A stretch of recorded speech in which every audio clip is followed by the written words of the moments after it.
دو غول جنگی رو به روی هم.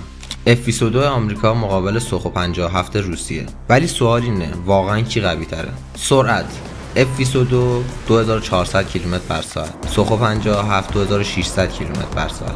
رادارگریزی F-22 فقط برای مخفی کاری طراحی شده. سوخو 57 ترکیبیه، هم پنهانکاره هم قدرت نماییه.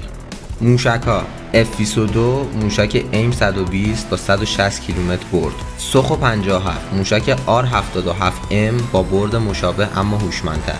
تکنولوژی F-22 نرم افزار فوق پایدار و تست شده داره. سوخو 57 هم با هوش مصنوعی و کنترل پهپاد آینده نگره. تجربه نبرد F-22 واقعا توی نبرد استفاده شده، ولی سوخو 57 هنوز کامل وارد نبرد نشده.